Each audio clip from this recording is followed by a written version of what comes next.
T'es-tu déjà tenu devant une force si écrasante, si violente et chaotique que tu te sentais tout petit? As-tu déjà regardé une tempête, qu'elle fasse rage dans le ciel au-dessus de ton toit ou à l'intérieur de ta propre poitrine, et senti que tu étais totalement impuissant pour l'arrêter? Nous sommes tous passés par là.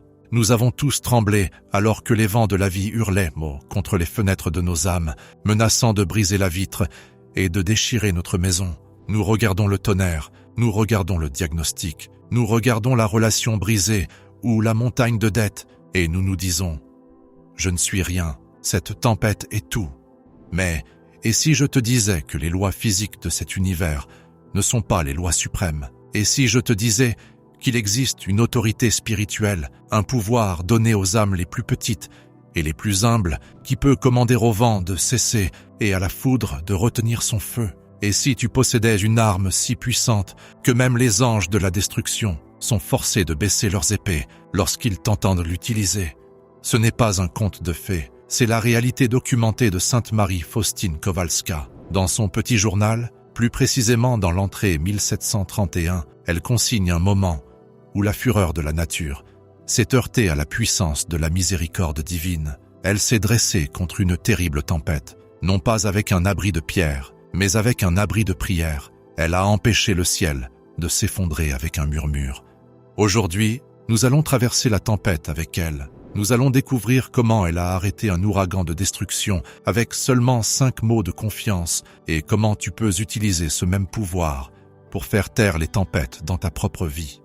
Mais avant d'entrer dans le vent et la pluie, nous devons nous ancrer. Nous devons construire un abri ici même, maintenant, pour ceux que nous aimons. Je veux que tu ouvres ton cœur. Je veux que tu penses à la personne pour laquelle tu t'inquiètes le plus aujourd'hui, ou à la peur qui te garde éveillé la nuit. Maintenant, va dans les commentaires ci-dessous et écris son nom, ou tape simplement les mots qui déverrouillent l'océan de grâce. Jésus, j'ai confiance en toi. Ne le tape pas simplement, prie-le.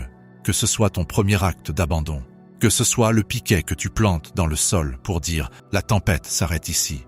Maintenant, voyageons dans le passé vers une nuit de terreur et un matin de paix miraculeuse. Il est facile pour nous d'oublier que les saints étaient un des êtres humains qui vivaient dans le monde réel. Ils ressentaient le froid, ils ressentaient la faim et ils ressentaient la peur. Sainte Faustine était une mystique, oui, mais elle était aussi une femme vivant dans un couvent en Pologne. Elle connaissait la fragilité du corps humain.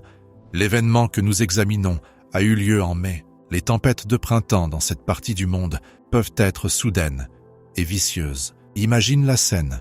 La journée avait peut-être commencé normalement, mais à l'approche de la soirée, le ciel a pris cette teinte meurtrie de violet et de noir qui signale la violence. La pression de l'air a chuté, faisant boucher les oreilles et s'emballer le cœur.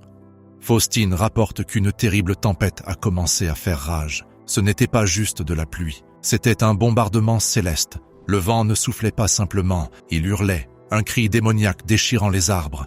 La foudre n'était pas lointaine. Elle frappait le sol, secouant les fondations même du couvent. Les structures en bois craquaient et gémissaient sous l'assaut. À l'intérieur du couvent, les autres sœurs étaient terrifiées. C'étaient des femmes de foi, des femmes qui avaient consacré leur vie à Dieu. Et pourtant, quand la réalité physique de la mort s'approche, l'instinct humain et la panique, elles se blottissaient les unes contre les autres. Elles tressaillaient à chaque coup de tonnerre. Elles s'attendaient à ce que le toit soit arraché ou que le feu consume la maison. Faustine écrit, l'orage faisait rage. Les sœurs étaient effrayées. Peux-tu te voir dans ces sœurs? Combien de fois nous blottissons-nous dans un coin de nos vies en attendant que le pire arrive? Nous regardons les nouvelles, nous regardons nos comptes bancaires, nous surveillons la santé de nos parents ou de nos enfants et nous nous figeons. Nous nous sentons comme des spectateurs de notre propre destruction. Nous pensons, j'espère que cela passera, mais nous ne croyons pas avoir notre mot à dire. Mais Faustine n'est pas restée dans le coin. Elle n'a pas laissé la peur la paralyser. Elle s'est souvenue de qui elle était. Elle s'est souvenue à qui elle appartenait. Elle écrit qu'au milieu de ce chaos, elle a levé les yeux. Elle n'a pas regardé la tempête. Elle a regardé à travers elle. Elle a commencé à réciter le chapelet de la divine miséricorde. Maintenant, nous devons faire une pause ici. Nous devons comprendre ce qu'elle faisait réellement. Pour beaucoup, le chapelet n'est qu'une répétition de mots. Pour les non-initiés, ce n'est qu'un chapelet de perles. Mais pour Faustine et pour Jésus, le chapelet est un appel au tribunal. c'est une transaction légale dans l'économie du ciel. Quand Faustine a commencé à prier « Père éternel, je t'offre le corps et le sang, l'âme et la divinité de ton Fils bien-aimé », elle ne demandait pas simplement une faveur. Elle présentait au Père la seule chose qu'il ne peut refuser, le sacrifice de son Fils. Elle dressait la croix contre le vent, et alors qu'elle priait, quelque chose d'extraordinaire s'est produit. Le voile entre le monde physique et le monde spirituel s'est déchiré. Elle a vu un ange. Ce n'était pas un chérubin joufflu, jouant de la harpe sur un nuage. C'était un être d'une puissance et d'une majesté immense. Dans d'autres entrées de son petit journal, plus précisément l'entrée 474, elle décrit avoir vu un exécuteur de la colère divine. Un ange envoyé pour frapper la terre avec la foudre et la destruction à cause des péchés du monde. Lors de cette occasion précédente, elle a vu que l'ange était armé de foudres, prêtes à dévaster une ville spécifique.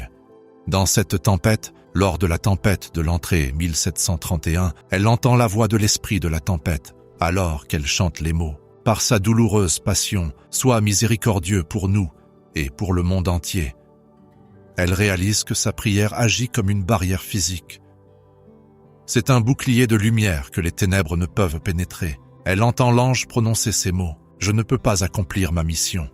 Laisse cela pénétrer ton âme. L'ange avait une mission. La tempête avait une trajectoire. La physique du système météorologique dictait que la foudre devait frapper, que le vent devait détruire. Mais l'ange était paralysé. La force de la nature était enchaînée. Pourquoi? L'ange continue. Je ne peux pas accomplir ma mission, car la lumière de cette âme me lie les mains. Et puis, presque instantanément, la tempête a cessé. Le vent est retombé. Le tonnerre s'est tu. Le ciel s'est dégagé. Les sœurs qui tremblaient de peur ont regardé autour d'elles avec étonnement. Le danger s'était évaporé. Faustine a arrêté une violente tempête, non pas en construisant un mur, mais en construisant un pont vers la miséricorde de Dieu. Qu'est-ce que cela signifie pour nous? Pourquoi cette histoire est-elle préservée pour toi en ce moment précis de l'histoire? C'est parce que Jésus veut que tu comprennes la hiérarchie du pouvoir. Nous vivons dans un monde qui vénère la puissance physique. Nous vénérons l'argent parce qu'il achète la sécurité. Nous vénérons la médecine parce qu'elle achète la santé. Nous vénérons l'influence politique parce qu'elle achète le contrôle. Et quand ces choses échouent, quand le marché s'effondre, quand les médicaments ne marchent plus, quand le monde devient fou, nous nous sentons impuissants. Mais Jésus te dit à travers Sainte Faustine, « Ma miséricorde est la plus haute puissance de l'univers. » Quand tu pries le chapelet, tu ne dis pas juste des mots, tu puises dans la même puissance qui a créé les étoiles et la même puissance qui a calmé la mer de Galilée. Te souviens-tu quand les apôtres étaient dans la barque, terrifiés par les vagues? Ils ont réveillé Jésus et ont crié, « Maître, cela ne te fait rien que nous périssions. » Et Jésus s'est réveillé, a regardé les vagues et a dit, « Silence, tais-toi. » Et le vent s'est essoufflé. Faustine nous montre que Jésus nous a délégué cette autorité. Il nous a donné le chapelet comme outil pour dire « Silence, tais-toi » aux tempêtes du mal et de la destruction. Mais il y a une couche plus profonde à cela. Pourquoi la prière a-t-elle fonctionné? Ce n'était pas de la magie, ce n'était pas une incantation. Elle a fonctionné grâce à la confiance. Jésus a dit à Faustine, dans une autre vision, « Les grâces de ma miséricorde se puisent par un seul moyen, et c'est la confiance. Plus une âme a confiance, plus elle recevra. » Faustine se tenait dans cette tempête, et elle ne doutait pas. Elle n'a pas prié. « Dieu, s'il te plaît, si tu es là, arrête peut-être ça. » Non, elle s'est tenue sur le roc de sa foi, et a proclamé, « Père éternel, je t'offre ton Fils. » Elle savait que le Père aime le Fils, et parce qu'elle était revêtue de la prière du Fils, le Père la protégerait. Cela nous amène aux 5 mots. Le titre de notre réflexion mentionne l'arrêt de la tempête, avec seulement 5 mots. Dans le chapelet, la phrase répétitive qui ancre la supplication est « par sa douloureuse passion », ou peut-être que les 5 mots sont simplement l'invocation. Jésus, maintenant j'ai confiance en toi. Mais regardons l'essence de ce qui a bloqué l'ange. C'était l'invocation de la douloureuse passion. Pourquoi la passion est-elle si puissante contre les tempêtes? Parce que la croix a été la plus grande tempête de l'histoire. Le vendredi saint, la terre a tremblé, le soleil s'est obscurci, le voile du temple s'est déchiré. Toute la colère du péché, toute la violence de l'enfer et toute la justice de Dieu se sont heurtés au calvaire. Et Jésus a tout absorbé. Il a pris la foudre de la justice divine dans son propre cœur pour qu'elle ne nous frappe pas. Alors quand Faustine prie par sa douloureuse passion, elle rappelle au Père, rappelle aux anges et rappelle aux démons. La tempête a déjà été payée. Le prix a été payé. Vous ne pouvez pas détruire cette maison, car le sang de l'agneau est sur le montant de la porte. C'est ta bouée de sauvetage. Maintenant, je veux m'adresser directement à la tempête à laquelle tu fais face. Peut-être que ta tempête n'est pas faite de vent et de pluie. Peut-être que ta tempête est un enfant qui s'est égaré et vit dans les ténèbres. Peut-être que ta tempête est un mariage qui s'effondre sous le poids du ressentiment. Peut-être que ta tempête est un rapport médical terrifiant. Tu sens le vent hurler, tu vois la foudre frapper de plus en plus près. Tu es blotti dans le coin de ton cœur, terrifié. Écoute la voix de la sainte qui s'est tenue droite. Elle te tend le chapelet. Elle dit « Lève-toi, ne te cache pas, prononce les mots ». Quand tu pries le chapelet de la divine miséricorde pour ta situation spécifique, tu envoies un signal dans le royaume spirituel. Tu lis les mains de l'ange de la destruction dans ta vie. Nous devons aussi regarder un second témoin, une seconde promesse qui renforce cet incroyable pouvoir sur le monde physique. Dans l'entrée 1791, Jésus parle à Faustine de la fin des temps, de la tempête ultime à laquelle l'humanité sera confrontée. Il dit « Écris ceci, avant de venir comme juge équitable, je viens d'abord comme roi de miséricorde. » Et il donne un signe dans le ciel. Mais regarde ce qu'il dit à propos du chapelet dans l'entrée 687.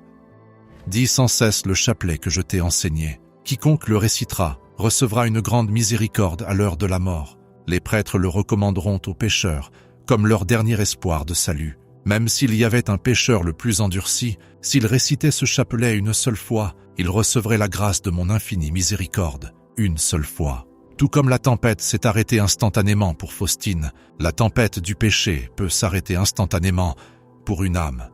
Il y a une autre histoire, peut-être encore plus effrayante et puissante, où Faustine a utilisé cette arme contre une menace physique. Ce n'était pas une tempête de vent, mais une tempête de mort imminente. Elle écrit dans l'entrée 811 à propos d'un moment où elle a été transportée spirituellement au chevet d'un mourant. Cet homme était à l'agonie. Il ne mourait pas seulement physiquement, il était agressé spirituellement. Faustine a vu une multitude de démons attendant son âme. Ils étaient comme une meute de loups encerclant, attendant le dernier souffle pour l'entraîner dans le désespoir. La tempête ici était la tempête de l'enfer lui-même. Faustine écrit « J'ai commencé à dire le chapelet. Soudain, le mourant a ouvert les yeux et m'a regardé, et avec une paix étrange, il est mort. Mais écoute ce qu'elle a vu dans le monde spirituel alors qu'elle priait. Elle dit « J'ai vu Jésus tel qu'il est dépeint sur l'image. Les rayons qui sortaient de son cœur ont enveloppé le malade.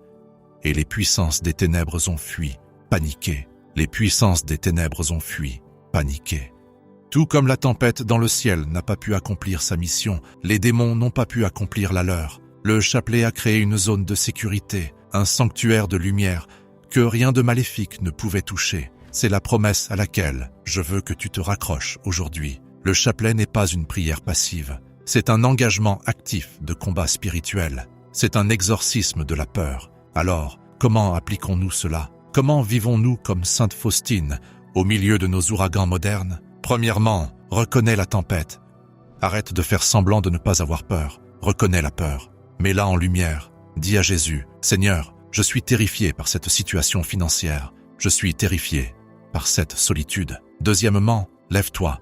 La passivité spirituelle est dangereuse. N'attends pas simplement que la tempête passe. Engage le combat. Prends la décision de prier contre la peur. Troisièmement, utilise l'arme. Quand l'anxiété te frappe, peut-être est-ce à 3 heures du matin, l'heure de l'inquiétude. Saisis ton chapelet. Si tu n'as pas de chapelet, utilise tes doigts. Récite les mots. Père éternel, je t'offre. Concentre-toi sur l'offrande. Tu offres le Dieu invincible au Dieu invincible par sa douloureuse passion. Concentre-toi sur les plaies de Jésus. Cache ton problème à l'intérieur de ces plaies. Quatrièmement, attends-toi à la paix. Faustine a entendu l'ange dire « Je ne peux pas accomplir ma mission ». Crois que pendant que tu pries, la dynamique spirituelle change. Des barrières sont érigées, des anges sont déployés. La situation est en train d'être modifiée. Nous pensons souvent que parce que nous ne voyons pas le vent s'arrêter immédiatement, la prière n'a pas fonctionné. Mais parfois, la prière arrête d'abord la tempête à l'intérieur de nous, pour que nous puissions affronter la tempête à l'extérieur de nous. Et parfois, par le mystère de Dieu, La tempête physique est effectivement détournée. Il y a un mystère profond dans le petit journal où Jésus se plaint à Faustine. Il dit dans l'entrée 1448 « Oh, combien je suis blessé par la méfiance d'une âme. Une telle âme professe que je suis sainte et juste, mais ne croit pas que je suis miséricorde, et ne croit pas en mon amour. Mon cœur s'afflige. » Jésus est blessé quand nous agissons comme si la tempête était plus forte que lui. Il est blessé quand nous traitons les problèmes de ce monde comme s'ils étaient des dieux qui dictent notre destin. Il veut être ton sauveur, pas seulement dans l'au-delà, mais ici. Il veut te sauver de l'anxiété. Il veut te sauver du désespoir. Revenons à l'image du couvent. La tempête est passée. Le soleil du matin se lève. Les arbres sont toujours debout. Les sœurs sont en sécurité. Faustine est dans sa cellule, ou peut-être dans la chapelle, se reposant dans le silence qui suit. Elle réalise quelque chose que nous devons tous réaliser. La tempête était bruyante, mais Dieu était plus fort. Le vent était féroce, mais la miséricorde était féroce. Elle écrit « Je sens que je suis la propriété de Dieu. Je sens que je suis un petit enfant dans ses bras. » C'est la destination. C'est là que cette vidéo essaie de t'emmener, à l'endroit où tu es un petit enfant dans ses bras. Un enfant ne s'inquiète pas du temps qu'il fait, car l'enfant sait que le Père maintient la maison. Je veux te laisser avec un défi de confiance. La prochaine fois que tu sentiras l'atmosphère de ta vie s'assombrir, la prochaine fois que les nouvelles menaceront ta paix, ne prends pas le téléphone pour te plaindre, n'allume pas la télévision pour paniquer. Prends le chapelet, tiens bon, dis les mots « Père éternel » et écoute attentivement avec les oreilles de ton esprit. Tu pourrais juste entendre les démons de l'anxiété ou les anges de la destruction murmurer la même chose qu'ils ont murmuré à Sainte Faustine. Nous ne pouvons pas accomplir notre mission ici. La lumière de l'âme nous lie les mains. Tu es cette âme. Tu es la barrière. Tu es le vase de miséricorde. Concluons ce moment ensemble en entrant dans ce sanctuaire de confiance une dernière fois. Imagine Jésus se tenant devant toi maintenant. Il porte le vêtement blanc. Sa main est levée en signe de bénédiction. De sa poitrine, les rayons rouges et pâles se déversent, non pas comme un filet, mais comme un flot. Un flot plus fort que n'importe quel flot d'eau ou de vent. Il te regarde, avec tous tes soucis, avec toutes tes cicatrices, et il dit « Mon enfant, n'aie pas peur. Je ne suis pas un Dieu de tempête. Je suis le Dieu qui marche sur l'eau. Donne-moi ta peur, et je te donnerai ma paix. Il n'y a aucune misère qui puisse rivaliser avec ma miséricorde. Si tu crois cela, ou si tu veux croire cela, réclame-le maintenant. Que le générique de cette vidéo soit une litanie de confiance. Écris ton nom dans les commentaires, ou écris simplement « Jésus, j'ai confiance en toi. Tu es mon abri. » Que la miséricorde de Dieu t'entoure comme une forteresse. Que la passion du Christ soit ton bouclier, et puisses-tu traverser chaque tempête avec la confiance d'un saint qui sait que le soleil est juste derrière les nuages, attendant de percer. Va en paix, et sois un apôtre de sa miséricorde.